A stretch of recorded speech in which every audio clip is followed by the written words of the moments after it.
बच्चों, आज हम भ्रमर गीत पढ़ेंगे सूरदास जी का। सूरदास जी का विनय और वात्सल्य आप पढ़ चुके हैं। भ्रमर गीत। भ्रमर गीत में उद्धव गोपी संवाद को ही भ्रमर गीत नाम दिया गया है। यहाँ पर श्री कृष्ण मथुरा चले जाते हैं। उसके बाद गोपियाँ श्री कृष्ण के वियोग में दुखी होती हैं और श्री कृष्ण को भी मथुरा की याद आती है और वे उद्धव को गोपियों के लिए, ब्रज वालों के लिए निर्गुण ब्रह्म का संदेश लेकर उन्हें भेजते हैं। और उसके बाद गोपियाँ, श्री कृष्ण, उद्धव और गोपियाँ, इनका जो संवाद होता है अर्थात इनके मध्य जो बातचीत होती है, यही हमारी साहित्य में भ्रमर गीत नाम से जाना जाता है। बच्चों, यहाँ पर कवि कहते हैं सूरदास जी कि श्री कृष्ण मथुरा चले आए हैं और उन्हें गोपियों की, ब्रज की बहुत ही याद आ रही है। वे कहते हैं उद्धव से कि हे उद्धव, मोहि ब्रज बिसरत नाही, मुझे ब्रज भूलता नहीं है। हंस सुता की सुंदर कगरी, बिसरत मतलब भूलना होता है। कहते हैं हे उद्धव, मुझे, मोहि यानी मुझे, ब्रज बिसरत नहीं, भूलता नहीं है। हंस सुता की सुंदर कगरी, हंस सुता यानी यमुना को कहा गया है। हंस सुता, यमुना, सुता मतलब पुत्री, कि सुंदर कगरी, कगरी मतलब किनारा, यमुना का सुंदर किनारा, अरु कुंजन की छाही और कुंजों की छाया, मुझे भूलता नहीं है। कुंजों की छाया मतलब जो कुंज, जो लताएं होती हैं घनी छाया, जिनके नीचे बैठ करके छाया, वो बैठ करके छायेदार में बैठ करके बातचीत किया करते थे, बस अब उन्हें भूलता नहीं है। वह सुरभि वह बच्छ दोहिनी, आगे कृष्ण जी कहते हैं हे उद्धव, वह सुरभि, सुरभि मतलब गाय, वे गायें, वह बच्छ दोहिनी और वे बछड़े, बछड़ों के साथ दोहिनी, गायों का दुहना, खरिक दुहावन जाही, खरिक मतलब प्रातःकाल ही, दुहावन जाही प्रातःकाल ही दूध दुहने जाना, और ग्वाल बाल मिली करत कुलाहल, और ग्वाल बालों के साथ मिल करके करत कुलाहल, हम शोरगुल किया करते थे। नाचत गही गही बाहीं, और नाचते थे गही गही बाहीं, गही गही मतलब पकड़ पकड़ करके हाथों को, एक दूसरे के हाथों को पकड़ करके, ग्वाल बालों के हाथों को पकड़ करके हम नाचते थे, गाते थे।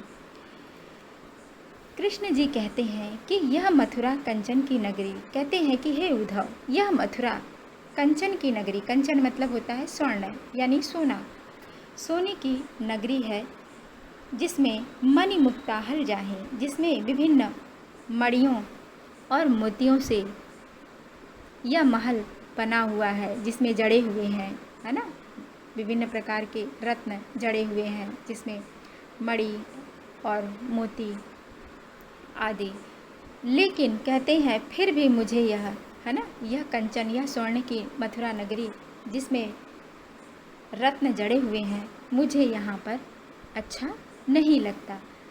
जब ही सुरति आवती वा सुख की, जब भी सुरति, सुरति मतलब उस ध्यान, आवती आता है, वा सुख की, वा यानी उस सुख की, उस आनंद की, कौन से, उस आनंद की यानी ब्रज के आनंद की, जब सुधि आती है, जब वहाँ का ध्यान आता है, तो जी उमगत तन नाही, कहते हैं कि जी मेरा, उमगत मतलब विचलित होने लगता है, मेरा जी मतलब मेरा मन, उमगत यानी व्याकुल होने लगता है, तन नाही, और मेरा शरीर मेरे वश में नहीं रहता। अनगन भांति करी बहु लीला, अनगिनत भांति से यानी अनगिनत यानी विविध प्रकार की मैं लीलाएं वहाँ पर किया करता था। जसुदा नंद निवाही, जसुदा यशोदा और नंद जिसे देख देख करके निवाही यानी प्रसन्न हुआ करते थे। सूरदास प्रभु रहे मौन हुए। सूरदास जी कहते हैं कि यह सब कह करके प्रभु मौन हो गए।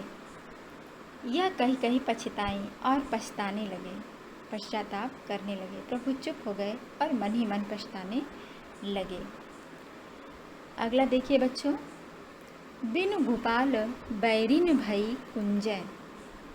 कहती हैं यहाँ पर प्रसंग, पहले में तो प्रसंग था कि श्री कृष्ण को ब्रज की याद सता रही है, और यहाँ पर क्या है, गोपियों को श्री कृष्ण की है ना याद सता रही है। वे श्री कृष्ण के विरह में अत्यंत ही दुखी हैं, व्याकुल हैं। वे कहती हैं कि बिनु गोपाल बैरिन भई कुंजय, बिना गोपाल बिना श्री कृष्ण के, बैरिन भई कुंजय, बैरिनी मतलब शत्रु, ये कुंजें, ये कुंज और लताएं हमारी शत्रु हो गई हैं। तब वह लता लगती तन शीतल, तब जब श्री कृष्ण थे पास में, तब वही लताएं तन को शीतल लगती थीं, यानी सुख देती थीं। अब भाई विषम ज्वाला की पुंज, अब वही लताएं विषम भयंकर ज्वाला की पुंज की भांति हमें दुख दे रही हैं, पीड़ा दे रही हैं, अर्थात गर्मी उनसे मिल रही है। वृथा बहती जमुना खग बोलत, कहती हैं हे सखी, आपस में बातचीत करते हुए गोपियाँ कहती हैं हे सखी, यह यमुना भी वृथा बहती, व्यर्थ ही प्रवाहित हो रही है। खग बोलत, पक्षी भी व्यर्थ में बोल रहे हैं। वृथा कमल फूलने, व्यर्थ में, वृथा मतलब व्यर्थ में, कमल पुष्प, कमल का पुष्प खिल रहा है, प्रफुल्लित हो रहा है। अली गुंजय, अली मतलब भ्रमर उस पर गुंजार कर रहा है। यह सब व्यर्थ ही है ना, अपना अपना कार्य कर रहे हैं। पवन पान घनसार सजीवन दधि सुध किरणी भानि भई पुंजय। पवन वायु, पान एक प्रकार का जो है होता है, पौधा होता है जो कि सुंदर लगता है उसको। घनसार, घनसार ये भी वृक्ष का नाम है। सजीवन, जो हमें सब जीवन देते थे, अब वही चीज़ें दधि सुत किरणी भानु भई पुंजय, अब वही दधि मतलब जला रही हैं, दधि है ना, सूर्य की किरणों की भांति हमें जला रही हैं। भानु यानी सूर्य की किरणों की भांति वही सब, वही वृक्ष जो है ना, वायु, वृक्ष, पान, घनसार, सजीवन, जिनसे जीवन हमें प्राप्त होता था, अब वही उनसे हमें इतना दुख मिल रहा है कि हमारा शरीर ही पूरा जल रहा है, ज्वाला निकल रही है हमारे अंदर से। गोपियाँ कहती हैं यह उद्धव कहियो माधव सो। गोपियाँ कहती हैं कि हे उद्धव, आप श्री कृष्ण से जाकर यह कहिएगा कि मदन मारी किन्हीं हम लुंज, मदन के मार से, किन्हीं कारण से हम लुंज पुंज हो गई हैं। मदन यानी कामदेव, कामदेव के मार से, घायल से, है ना, कामदेव ने अपने पुष्प की बाणों से हमें क्या कर दिया है, घायल कर दिया है, जिसके कारण हम लुंज पुंज हो गई हैं, अर्थात धरती पर है ना गिर गई हैं। सूरदास प्रभु तुम्हारे दरस को, सूरदास जी कहते हैं, गोपियाँ कहती हैं हे प्रभु, तुम्हारे दर्शन को मग जोवत, मार्ग में बैठी हुई हूँ, जो रही हूँ, रास्ता देख रही हूँ। अखियाँ भई छुंजय, हमारे नेत्रों में अखियाँ, छुंजय मतलब छाई पड़ गई हैं, है ना, आपकी राह देखते देखते हमारे नेत्रों में छाई पड़ गई हैं। अब प्रसंग आपको समझ में आया? प्रसंग यानी मुख्य कथा, है ना, भ्रमर गीत की मुख्य कथा यही है कि श्री कृष्ण मथुरा चले गए हैं और गोपियों को उनकी है ना याद सता रही है। यहाँ पर उद्धव जो है गोपियों को ब्रह्म का संदेश सुनाने के लिए आए हैं, निर्गुण ब्रह्म का संदेश सुनाने के लिए आए हैं, लेकिन गोपियाँ उनको अपनी व्यथा बताने लगती हैं।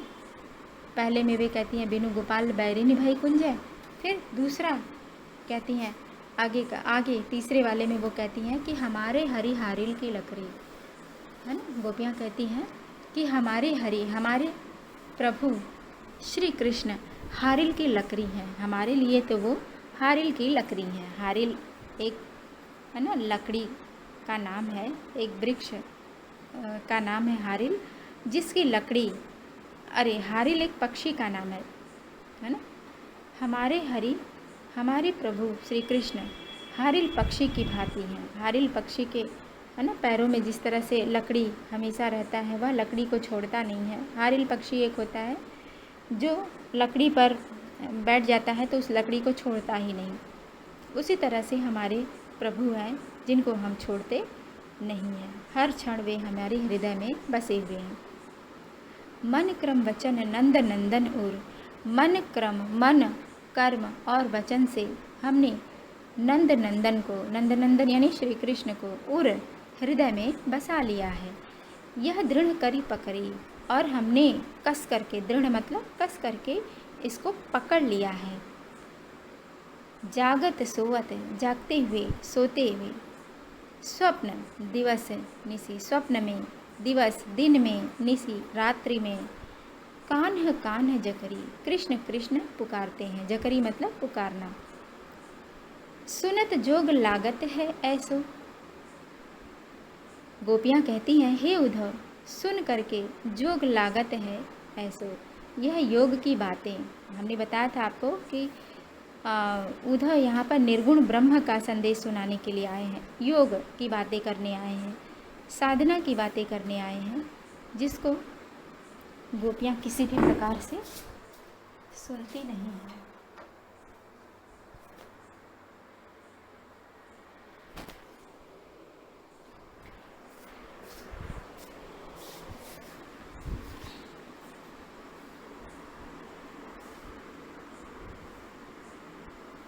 जो वे कहते हैं कि सुनत जोग लागत है ऐसो, हे उद्धव, आपके योग की बातें सुन करके हमें ऐसा ही लग रहा है जो कड़वी ककड़ी, जैसे कड़वी ककड़ी लगती है। ककड़ी, है ना, जो खाने वाली होती है, जिसको खाया जाता है। यदि कड़वा होता है तो वो तुरंत ही मुंह से बाहर आ जाता है ना, अंदर उसको ग्रहण नहीं किया जा सकता। उसी प्रकार से गोपियाँ कहती हैं कि यह आपके योग की बातें भी हमें कड़वी ककड़ी की भांति लगती है। सो तो व्याधि हमको लय आए, देखी सुनी न करी। सो तो व्याधि, हे उद्धव, आप तो बहला फुसला करके हमको, है ना, निर्गुण ब्रह्म का संदेश सुनाने के लिए ले आए हैं। यहाँ पर हमको ले आए, देखी सुनी न करी, जिसको हमने कभी न देखा है, न सुना है, और न कभी जीवन में इनके बारे में कोई काम ही किया है। यह तो सूरति नहीं लय सौंपो, गोपियाँ कहती हैं हे उद्धव, यह ले जा करके उन्हीं को सौंपो, उन्हीं को दो। नहीं मतलब उन्हीं को दो जिनके मन चक्री, जिनका मन चाकरी करता है ना, नौकरी करता है। चाकरी मतलब जिनका मन चाकरी करता है। चाकरी एक ही स्थान पर भ्रमण करना, है ना। अगला सुनिए, गोपियाँ आगे कहती हैं उद्धव जोग जोग हम नाही, अबला सार ज्ञान कह जाने, कैसे ध्यान धराही। ते मुंदन नयन कहत हूँ, हरि मूर्ति जिन माही। ऐसी कथा कपट के मधुकर, हम ते सुनी न जाही। श्रवण चीर सिर जटा बंधावहु, ये दुख कौन समाही। चंदन तजी अंग भस्म बतावत, विरह अनल अति दाही। गोपियाँ कहती हैं हे उद्धव, हम जोग के योग्य नहीं हैं। जोग जोग जब दो शब्द एक स्थान पर दो शब्द प्रयुक्त हों और दोनों के अर्थ अलग हों तो कौन सा अलंकार होता है? यमक अलंकार। यहाँ पर जोग शब्द दो बार आया है किंतु दोनों का अर्थ अलग है। एक जोग का अर्थ है योग साधना और दूसरे जोग का अर्थ है योग्य काबिल। तो गोपियाँ कहती हैं कि हे उद्धव, हम योग के योग्य नहीं हैं। अबला, मैं अबला, सार ज्ञान कह जाने, है ना, ज्ञान का सार कहाँ जानेंगे, कैसे ध्यान धराएं, किस प्रकार से ध्यान, है ना, सुमिरन करेंगे। ते मुंदन नयन कहत, तुम अब कहते हो कि अपने नेत्रों को बंद कर लो। हरि मूर्ति जिन माही, जिन नेत्रों में हरि की मूर्ति है, तुम उन्हीं नेत्रों को कहते हो कि बंद कर लो। भला बताओ कि हम अपने नेत्रों को यदि बंद कर लेंगे तो किस प्रकार से हम अपने हरि के दर्शन करेंगे। ऐसी कथा कपट की मधुकर, हे मधुकर, हे भ्रमर, तुमने हमसे ऐसी कपटपूर्ण कथा बताई जिसको हमने कभी, है ना, सुना नहीं था। और कहते हो कि नेत्रों को ही बंद कर ले, तुम हमसे छल कर रहे हो, कपट कर रहे हो। हमसे सुनी न जाही, हमसे यह कथा सुनी नहीं जाती, यह तुम्हारी कपटपूर्ण कथा हमसे सुनी नहीं जाती। कहते हो कि श्रवण चीर सिर जटा बंधाओ, श्रवण कहते हो कानों को कटवा कर, चिरवा कर, मतलब कटवा कर, सिर पर जटा बंधाओ, सिर पर जटा को बांधो, है ना, सिर पर जटा बांधो।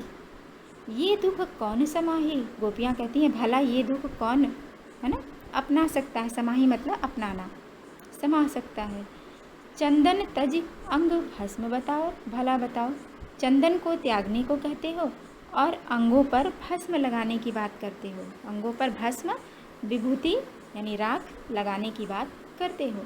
विरह अनल अतिदाही, विरह की अग्नि अत्यंत ही, है ना, हमें जला रही है, ऊपर से तुम भी जलाने की बात कर रहे हो।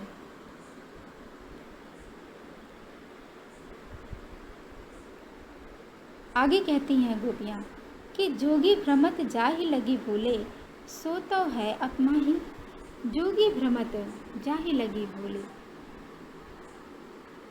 सो तो है अपमाही। गोपियाँ कहती हैं कि जोगी भ्रमत जाहि लगी भूले, हे योगी, भ्रमत, अगर हम जोगी बन जाएंगे, योगी बन जाएंगे तो क्या हो जाएगा कि हम भ्रम में पड़ करके ना श्री कृष्ण को धीरे धीरे भूल जाएंगे, पिछली बातों को भूलने लगेंगे। अगर हम योगी, तुम्हारी बातें बताए हुए मार्ग पर अगर चलने लगे, योगी बन जाए, तब तो हम पिछली बातों को धीरे धीरे भूलने लगेंगे।